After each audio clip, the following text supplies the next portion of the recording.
tanışkınımga köp yıl boldu. O ilgili keşif kursimizning direktori bo'lgan edi. Bir kuni Kansas shahrida uning bilan yana uchrashib qoldim. U meni avtomobil bilan Missouri shtatidagi Qo'rqum Bertoga akilib qo'ydi. Yo'lda ketib etib, uningdan g'am qayg'uni tugutishning chorasini so'radi.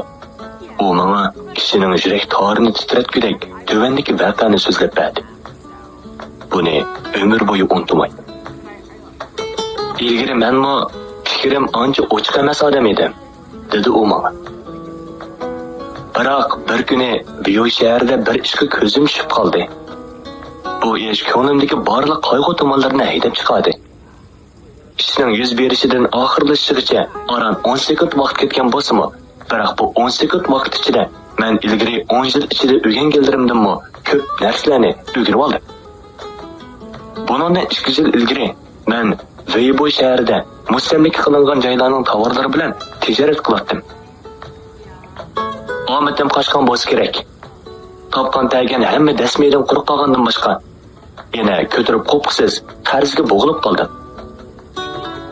Bu qarzni 10 yilda to'lab bo'lgudek emas edim.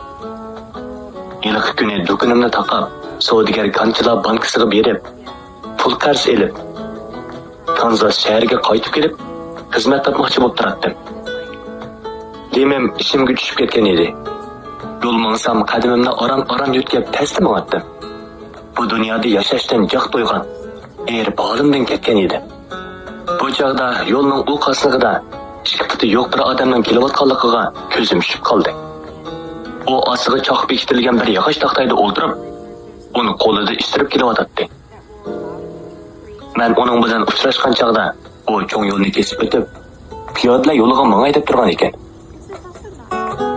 U menga ochiq ko'ngillik bilan kulib qo'yib, "Apandim, yaxshimisiz?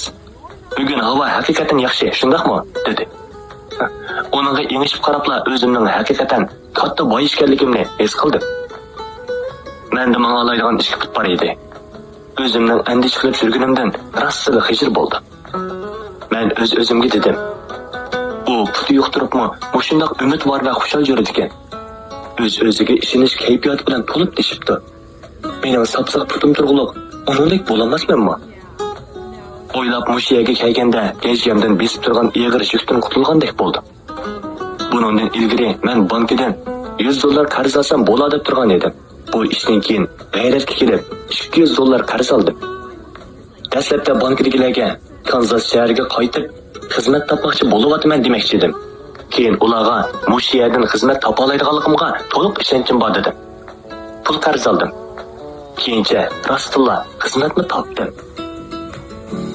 Bir ketim men Eydi Rekinbekdan hodisiga uchragan og'inlaringiz bilan solg'i chiqib olib, butunlay umidsiz holda Tinch okeanda laylab yurgan chog'laringizda qanday hissiyatda bo'lgan edingiz deb so'rasam, u javob berib mundaq degan edi. O chog'da shunday hissiyatda bo'ldimki, bir odam agar tatliq suvni qonudek ishalsa, qo'saqdan mazali taomlar bilan obdan to'ydira olsa, bu dunyoda uningdan xushal odam bo'lmas. Bir ketim davr jurnalida Guadalcanal orolida yo'llangan bir millatchi serjant tasvirlangan bir parcha maqola e'lon qilindi. O'q parchasi uning qonini teshib o'tib ketgan ekan.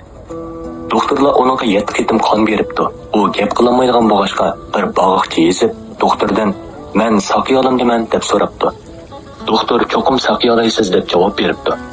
U yana ikkinchi bog'iqni yezibdi. "Men yana gap qila olamdiman." Doktor uningga "Jazman gap qila olaysiz" deb javob beribdi. Bu joyda u 3-chi bog'iqchini tanlabdi. Uningga "Meni rostilla shayton ozuribdi. Undaqda nimadan g'am qilgudekman" deb yozilgan ekan.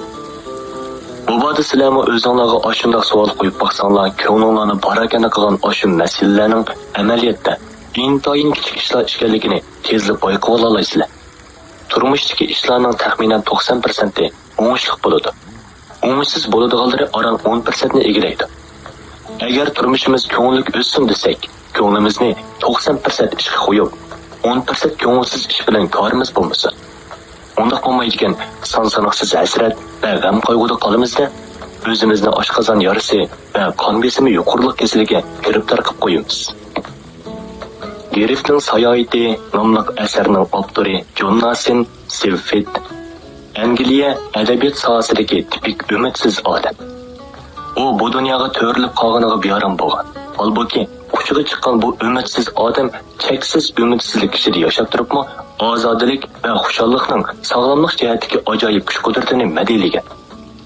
U mundaq degan: Dunyo bo'yicha hammadan usta doktormi, nafsini yig'ish doktori, tinish oromlik doktori va shodxo'ramlik doktoriga yetmas. Amaliyotdan diqqat e'tiborimizni o'z ilkimizdagi boylik ustiga markazlashtiradigan bo'lsak, shodxo'ramlik doktorini har qanday vaqtda o'z xizmatimizga sola olamiz. Bizning boyligimiz Ali Baba haqidagi rivoyatda tasvirlangan uncha marvoyatlarning ko'p ortiq. Ishonmabsiz? Amsa ikki ko'zingizda 10 million dollarga setishni xohlamsiz? Ikki ko'zingizning qancha pulga yaraydiganligini bilamsiz?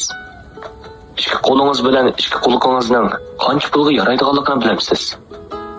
Bolalaringiz bilan oilangizni qancha pulga sotasiz? Agar bu boyligingizning hammasini qo'shsangiz, uningga Rockefeller, Ford va Morganlarning hamma mol-mulkining chiqish qilmaydiganligini his qilasiz. Schopenhauer: biz o'z ilkimizdagi narsalarni ancha xiyolimizga keltirib ketmaymiz. Ko'p hollarda o'zimizda kam narsalarning g'amida bo'lamiz degan edi. Shundoq. Bu dunyodagi eng zo'r tragediya insonlarning oshundoq nochar xohishidan kelib chiqqan. Uning insoniyatga keltirgan azobi tarixda yuz bergan barliq urush va vabo kasalidan eshib tushidi. Dal mushundoq nochar ideaviy xohish John Palmerga o'xshash nurg'un issiq sovuq beshidan o'tgan bir kishini kot bechora holatga tushirib qo'yg'ili tas qolgan. Men John Palmer bilan tanishiman. Tuvandagi hikoyani u menga o'z eg'izi bilan so'zlab bergan edi. Ikkinchi dunyo urushi oxirlashib uzoq o'tmagan edi. Harbiy kiyimlarini sep tashlab tijorat qilishga boshladim. Bir do'kon ochib, kech kunduz demay tijorat qildim. Hol kunim xeli obdan bo'lib qolgan edi. Biroq keyin material o'ksib qoldi. Do'konim hozirla taqilib ketirganda qo'rqib, kun bo'yi bo'g'niqib, chiroyimni ochmay juratdim. O chog'da men bundoq yomon kayfiyatning qandoq ig'ir oqibat paydo qiladiganligini bilmabdiman. Endi tushundimki, baxtli oilamni buzilib tasqab ekanman. Bir kuni bir yollanma xizmatchim urushda yaralangan bir yigit menga mundaq dedi: Palmer, siz xijillik his qilmamsiz. Dunyoda faqat sizlar azob chekayotgandek qiladi ekansiz. Do'koningiz vaqtincha taqilib qolsa nima bo'pti? Ahvol normallashgandan keyin tijoratingizni davomlashtirsangiz bo'lmadimi? Boshqalarda yo'q nurg'un narsalaringiz turg'liqmi? Kun bo'yi og'irlanib yurdi ekansiz. Sizning o'rningizda men bo'lgan bo'lsam bo'pti ekan. Men qarab bakma. Mening bir qo'lim bor. Yuzimning yerimini o'qishtirib ketgan. Shundoq turg'liqmi? Umidsizlanganim yo'q. Agar eg'izingiz besilmay ashundoq yuraversangiz, yuz obro'yingizni yo'qotib qolmasdan, balki tan salomatligingiz, oilangiz va do'stlaringizdan ayrilib qolasiz.